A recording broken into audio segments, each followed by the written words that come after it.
साथियों, इस देश में और पूरी दुनिया में एक जिद्द और वहशीपन फैला हुआ है। वो ये कि यदि आपने हमारे बारे में कुछ कहा तो हम आपकी गर्दन काट देंगे। हम जिस जानवर से नफरत करते हैं आप भी करिए, लेकिन आप जिस जानवर को मां कहते हैं हम उसको काट कर खाएंगे। आप कुछ नहीं कर सकते। आप हमारे समुदाय की लड़की से विवाह अगर कर लिया तो हम आपको का गला काट देंगे, लेकिन आपके समुदाय की लड़की से हम शादी करेंगे, जबरदस्ती शादी करेंगे। उसने शादी के लिए मना कर दिया तो हम गोली मार देंगे, गला काट देंगे। और अगर उसने शादी कर ली तो या तो उसके जीवन नरक बना देंगे, उसको आतंकी बना देंगे, उसका धर्म परिवर्तन कर देंगे। लास्ट में उसको सूटकेस में उसकी बॉडी गर्दन कटी हुई मिलेगी।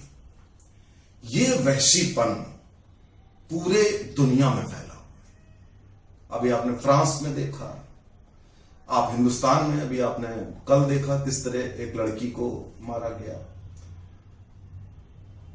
बात जब लव जिहाद की होती है तो अक्सर लोग कहते हैं कि ये लव जिहाद नाम की कोई चीज नहीं है।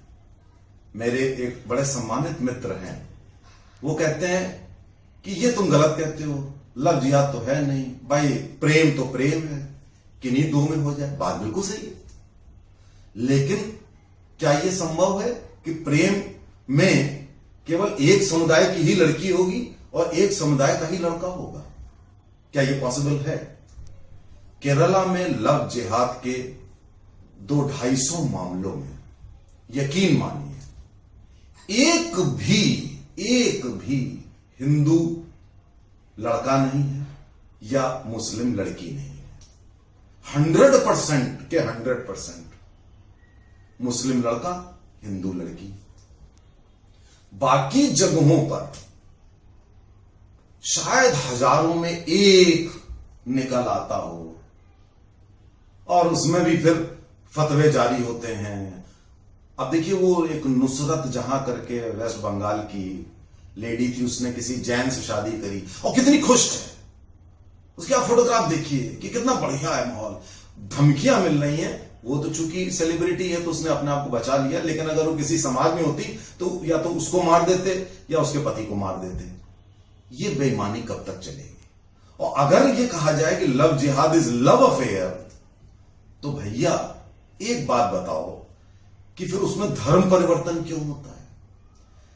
धर्म की बात कहां से आ गई प्रेम में? भाई, आप प्रेम संबंध बनाते हो, उसके बाद आपको धर्म परिवर्तन कराना है, और धर्म परिवर्तन के बाद आपको क्या क्या करना है ये बताने की जरूरत नहीं है। अब आप देखिए कि हमारे सनातन धर्म में क्या है कि इतनी छूट है कि मां बाप अच्छी पेरेंटिंग नहीं कर रहे हैं। उनको अभी भी वही बिरयानी खानी है सड़क पर, उनको अभी भी वो भाईचारे और उसकी बात करनी है। दूसरी तरफ से हो, बहुत अच्छी बात है, उधर होना ही नहीं है। भाईचारे की बात उधर से नहीं होनी है, उधर से जितनी कट्टरता हो सकती है वो होनी है, आपको बर्दाश्त करना है। भाईचारे की बात आपको करनी है।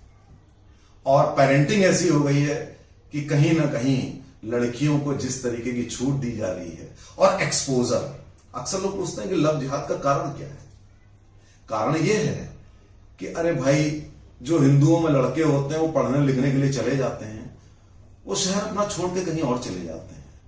लेकिन एक विशेष समुदाय, खासतौर से आप मुस्लिम्स को कह लीजिए, कि वो उनका एक प्री प्लान्ड वे में लव जिहाद होता है कि अगर वो सफल होंगे तो भी उनको हिंदू लड़की से शादी करनी है।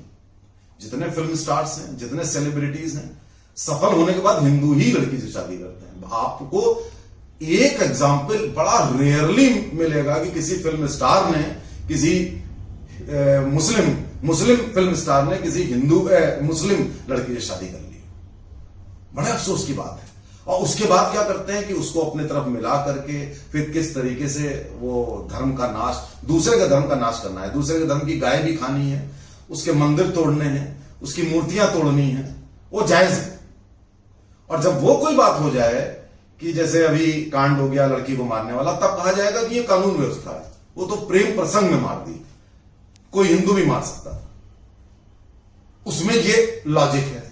और जब उनके साथ कहीं गड़बड़ी हो जाए तो हो जाएगा कि भाई साहब वो तो मॉब लिंचिंग हो गई। ये बेईमानी नहीं चलेगी। मैं सारे हिंदुओं से ये अपील करना चाहता हूं, आप अपनी बेटियों को इतनी शिक्षा तो दे दीजिए कि आप प्रेम किसी से कर लीजिए, आप धर्म क्यों बदलेंगे? ये कौन सा प्रेम हुआ कि धर्म बदलना? ये प्रेम नहीं है। और जो भी लड़की जाती है तो एक नहीं, दो नहीं, तीन नहीं, जाने कितनी लड़कियां जाती हैं, उनका जीवन नरक के साथ साथ किस तरह मारी जा रही हैं। ये इस देश में अब नहीं होगा और नहीं चलना चाहिए।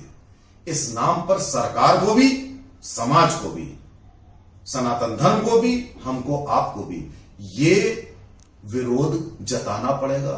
अपने घर में अपनी बेटियों को सही शिक्षा देनी होगी। जाग जाइए अभी भी। जय हिंद।